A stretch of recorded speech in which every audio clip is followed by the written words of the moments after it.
Wealth Nation. Today our guest of honor is Bryan Amos. Hi Bryan, how are you? Hey, me too. Doing well, thank you. Bryan Amos is the CEO and founder of the Omni Group. Bryan, will you please share your story with our listeners? How did you get started and why you do multifamily? Sure. I have a degree in engineering and graduated from Baylor University in the 90s.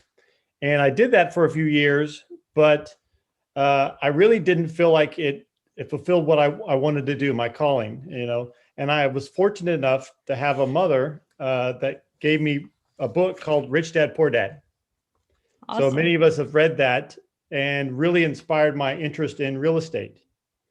And with the help of the downturn in 2001, so our startup that we were at pulled their funding, and so we all got laid off. And so I had to look at what do I do now? Do I go back to engineering, or do I venture into something else?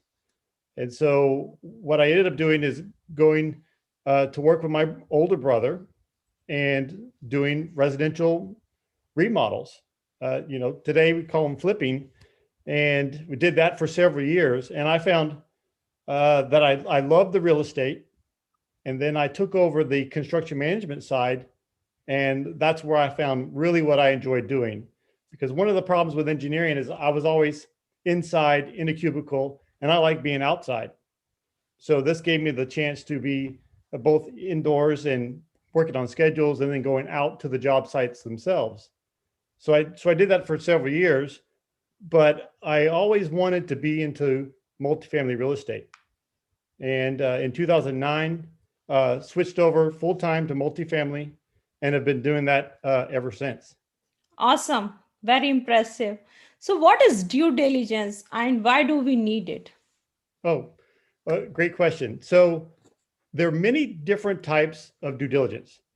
When Okay. you're looking at a property to buy, there's market analysis. That's part of your due diligence. And there's financial due diligence. And what I specialize in is physical due diligence. So is the property going to, need a lot of repairs? What's the budget that you would need? And so determining those details is all part of your whole total deal due diligence that you need to do. And so that's a very important component to make sure that it's something worth pursuing. Awesome. And how is it different than home inspection, that the inspection that we do in residential with a typical inspector? How do you differentiate your business with them? Okay, so that's a very important distinction, because I deal with lots of investors that follow the path like I did. They came from single family and then they go into multifamily. Now in single family, you're a little more protected. The seller will give you a seller's disclosure, right? You to Absolutely. disclose anything that they might know of that might be wrong. In multifamily, you don't get a seller's disclosure.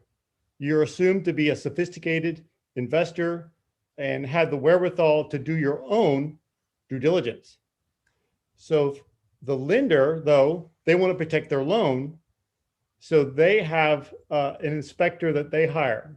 Many times it's like Partners Engineering, and there's a couple of other companies that they tend to use. And notice the difference between a home inspection and a multifamily inspection. For the home inspection, you pay for the inspection, and then who gets the report? Well, you get the You report. get the report. Absolutely. You're the home buyer, you get the report. For multifamily, you pay for the inspection, but the lender gets the report first. They review it, and then many times they incorporate some of those required repairs in the loan requirements. Gotcha. And then you get the report. Okay, so notice the lender is doing an inspection to protect the lender. So I don't do that. So what I do is on the equity side or the buyer side to protect the buyer's interest. See, really, you have a lender's inspection that just protects the lender. They're trying to determine whether there's any deferred maintenance in any major items to make sure that their loan is going to be backed up by good property. Absolutely. But as an investor, there's many other criteria that you're looking for to determine whether this is a good deal for you. So I do physical due diligence for the investor and on the equity side. And by bringing in trades and getting actual prices. One of the things that's different, the lender's inspector cannot provide you bids for repairs. They can Okay. provide you estimates, but they Okay. legally cannot provide you actual bids for repairs, HVAC or roof repair. They can just refer you, well, this is an estimated cost. Now you have Mm-hmm. to find the actual trade. Mm-hmm. Well, for me and my company, we provide all of those trades and put them together in a report to deliver to you, the potential buyer. Gotcha. So, what are the items that you cover in due diligence and how much do they cost? Okay. Um, one of the things that's different from a lender's inspection also and what we do is the lender's inspection is written by an engineer for engineers. Mm-hmm. And so it's categorized differently. They have an ASTME Mm-hmm. standard. Mm-hmm. And so they follow that report. Okay. Uh, our report is broken down by the actual trades that will do the renovation. Okay. So, for example, a roofing company would do that, and then foundation, right? Those are typically two different companies. So Absolutely. that's how it's divided up. Who would actually do the work? So Mm-hmm. that's kind of the framework for the criteria. Okay.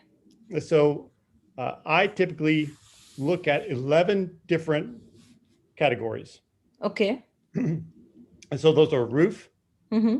foundation. I'm going to go through them, and then you go back to any of them that you might be interested in and get a little more detail on Sure. Fair enough. that you're interested in. So roof, foundation, the plumbing sewer line, domestic hot water, HVAC, electrical, and exterior lighting.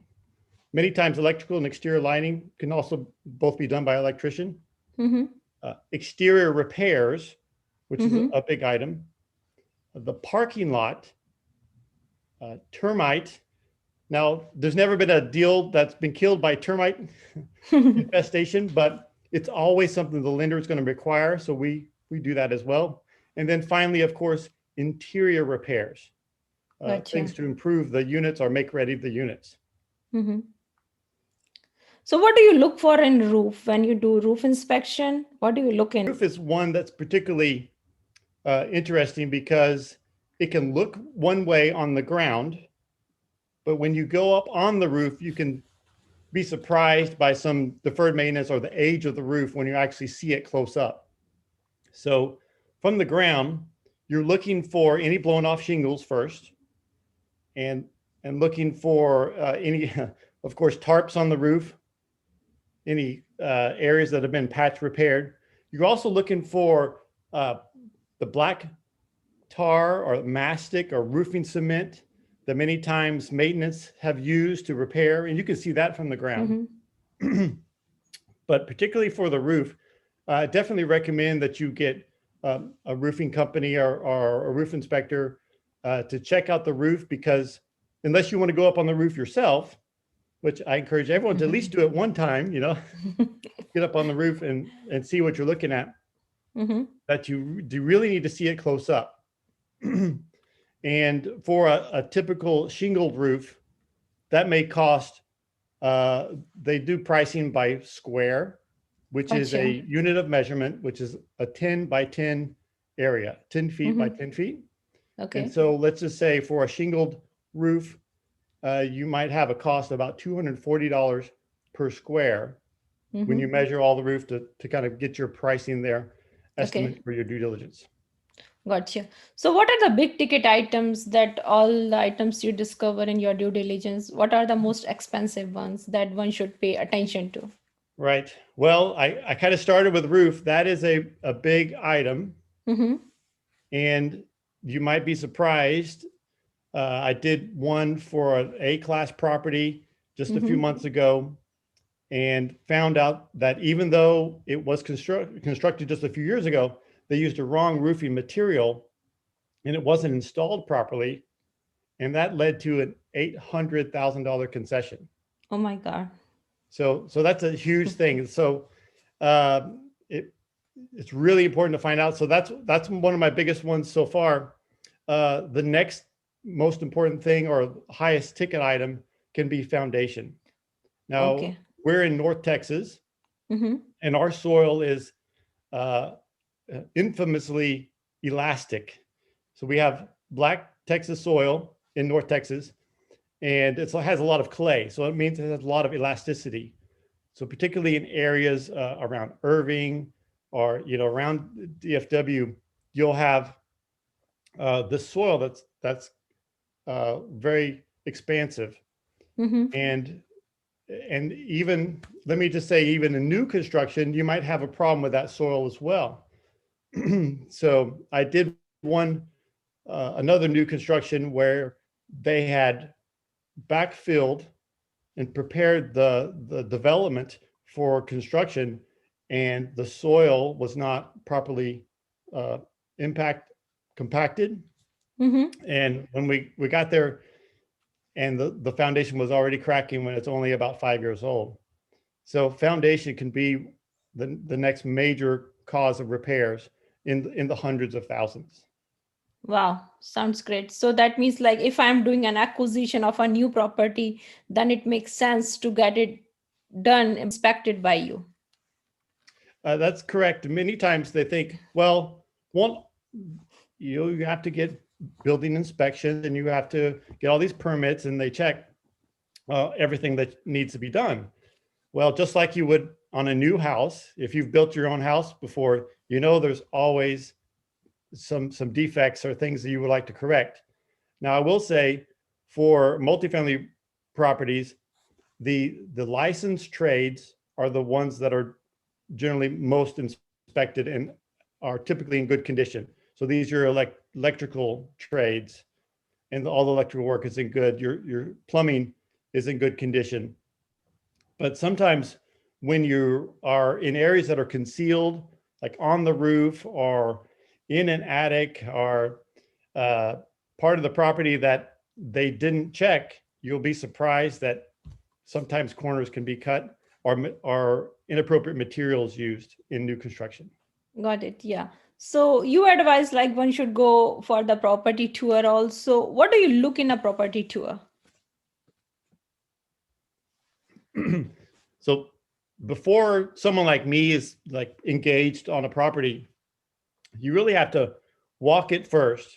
And I would recommend, before you even tour a property, first run the numbers, right? Gotcha. See if the Mm-hmm. deal works first. Mm-hmm. And so do your analysis. Otherwise, you'll be touring properties for weeks and then find out, oh, none of these work out. So it's important to run your numbers, do your financial analysis first. Mm-hmm. And then if it looks good, then start your property tour. And so normally you'll meet at the office and they'll go to a unit or two. Mm-hmm. And I like to go with two people, or like Gotcha. myself and another person, right? Mm-hmm. Because one of them will talk to the manager, and while I can be paying attention to the details of the property. So you want to catch as much information as you can as you walk to those units, the common areas, and then go back to the office. So one of the things, like we mentioned a few times, definitely the roof is something you're looking for. And you're looking for any cracks in the brick for foundation movement or any Mm-hmm. separations around the windows. Mm-hmm. And another important thing to do is interview or ask questions of the manager of any major repairs that they've done recently. Or sometimes a maintenance guy will be going with you to open the door. They're a great person to ask. So when you're on a property tour, be sure to just ask questions of, hey, any major problems, uh, any large capital improvements that you've done recently? How's your make readies? And how quick are your work orders, right? Do you have a lot of work orders? What things typically are problem? And you'll find the maintenance guy will say, "Oh, ACs are just really behind. I'm working really hard on that." And you'll get signs of what things maybe you should look closer at when you're in full due diligence. Awesome. So you might have done so many properties. What are the most strangest things that you have observed during these due diligences? Yep. So I think I've done a little more than 400 properties and like 50,000 doors. So we've seen all kinds of different things. And one thing that you don't expect is when you're scoping the sewer lines and Mhm. you see a rat in the sewer line on the camera, right? So you're like, "Whoa, Mhm. what's that?"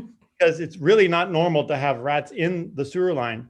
So what Gotcha. that means is when you're by a manhole, so they can be around a manhole. That means there's so many rats that they're actually going down the sewer lines to where the buildings are.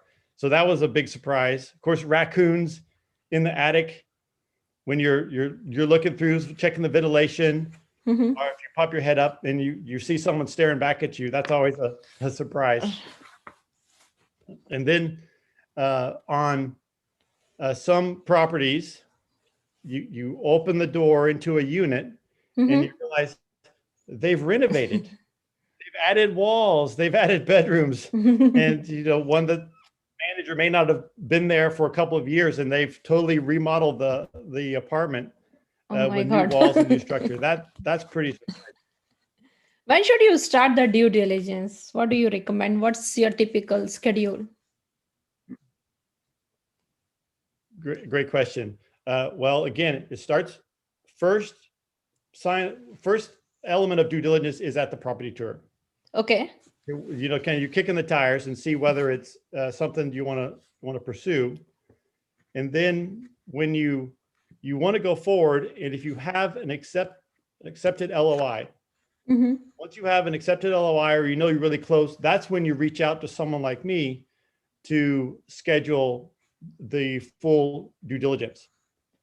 Because once you have a signed LOI, it usually takes about a week or 2 weeks to negotiate your contract. During Gotcha. that time, before you have a signed PSA, purchase and sale agreement, we can schedule and get you on the books. And I would encourage anyone, so whatever city you're in, that's where you're going to engage your professional, and to make sure that they can get you scheduled, because you want to be ready as soon as that PSA is signed. You give notice to the residents, and that usually takes Mm-hmm. 48 hours. Mm-hmm. And then you uh, start due diligence right after that, because deals today, due diligence is very short. They want to kind of minimize as much time that they give you access to the property. I remember when I started, it was 30, even 45 days at some point, Mm-hmm. and now it's 21 days, 14 days. Wow. I wouldn't recommend anything less than 14 days, Mm-hmm. and 21 days is pretty reasonable, and most people can get done in that time frame as well. So when you do the property tour at LOI, and then PSA, and then right after that, you do your full due diligence. Gotcha. So you are based in Dallas, Fort Worth. Do you travel also if needed? So we travel around Texas when the deal's Okay. large enough, and when our different subs that we use are able to, it's worthwhile for them. So I consider myself a coordinator of experts. So we don't have Gotcha. a plumber on staff, but we bring Mm-hmm. a master plumber or Mm-hmm. a master electrician to check out the properties.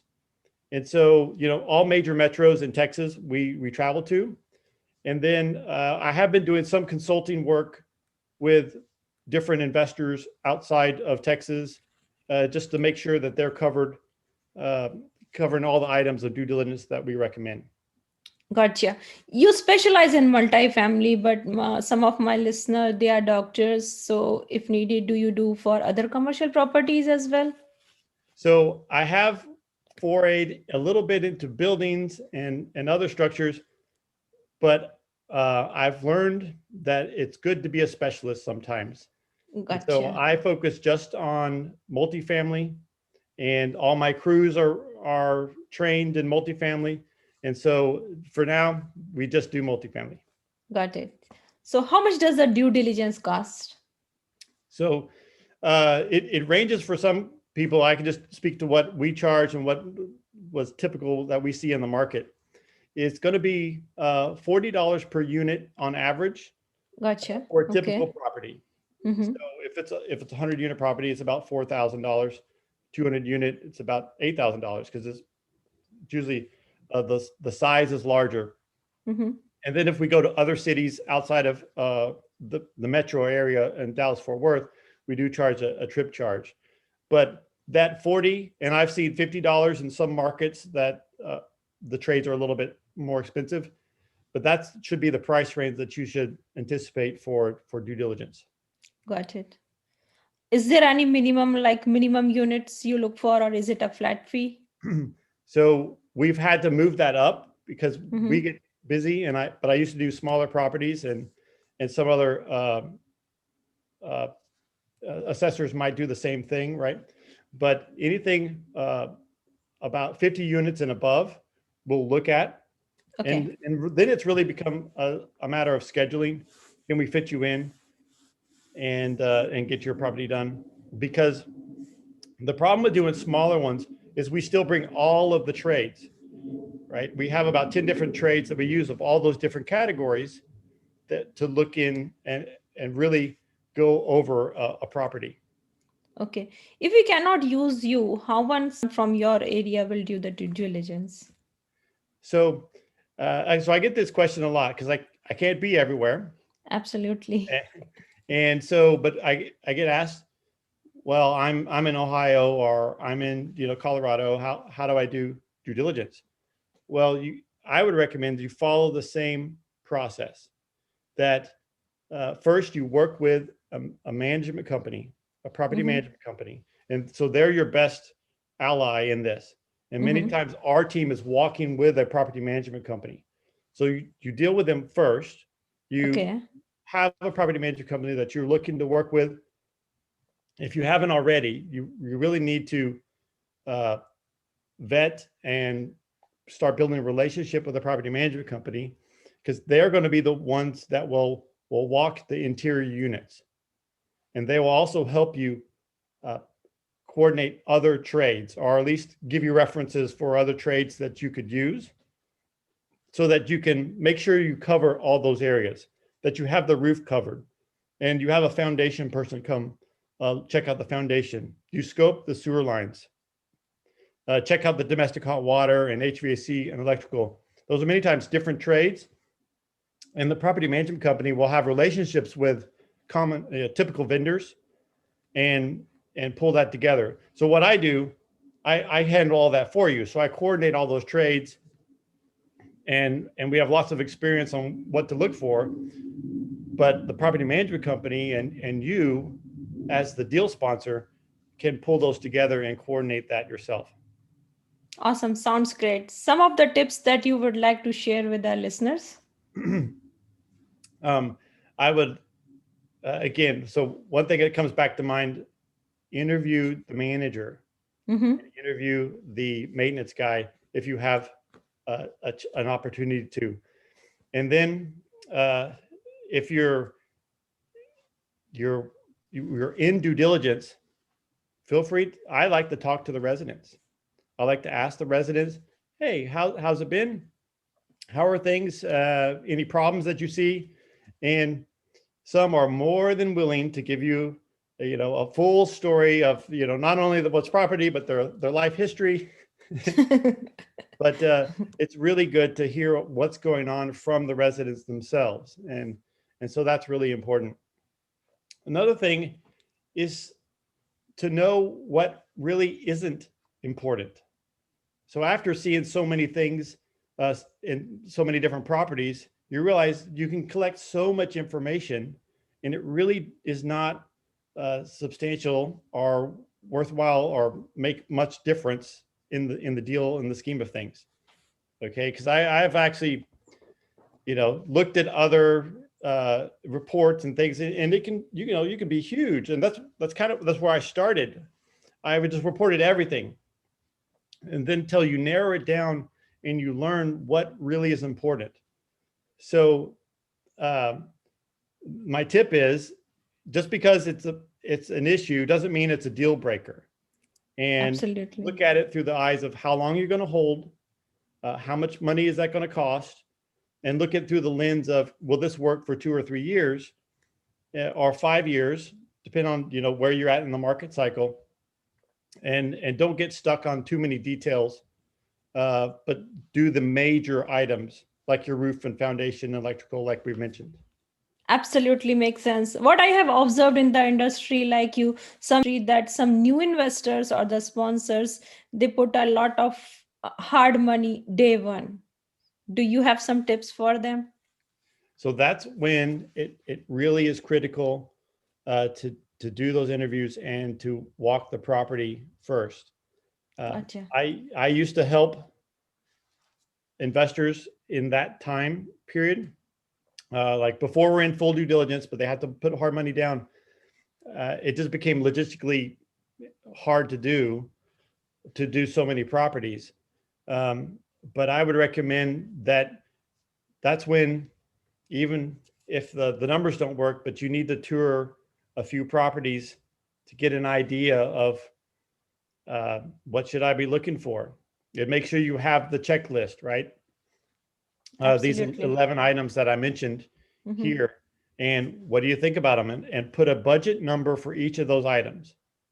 So many times I'll have an investor and they'll say, well, here's my budget. And they don't even have a category for the sewer line. Well, at least be thinking about it, right? And put a placeholder there, because you're going to have to, particularly when there's hard money involved, put a major investment in, and you need to make sure all the bases are covered. So really, and go back a couple of times, maybe take someone who's able to give you a free estimate. Many times some exterior trades will come along on the second tour. If you're getting close, don't Absolutely. bring in the whole crew on the first property tour when you just show up, right? So that's Mm-hmm. going to be a little bit overwhelming. But if it's your second or third round and you're really interested in this property, maybe bring a couple of preferred trades to hit the big items. Wow. Thank you so much, Bryan Amos, for coming in here and adding so much value to our listeners. I know you have been very busy past couple of weeks. How can our listeners reach out to you?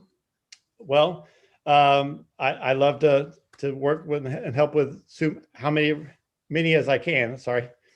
Sure. Please go out to my website. It's theomnigroup.com. That's THEOMNI group, GROUP.com. And feel free to email me at my full name, Bryan Amos, BRYANAMOS at theomnigroup.com. Thank you, Bryan. Thank Thank you, you. Wealth Nation. Until next time, live a life filled with freedom, fun, and fulfillment. And we will meet again in 2 weeks. Thank you.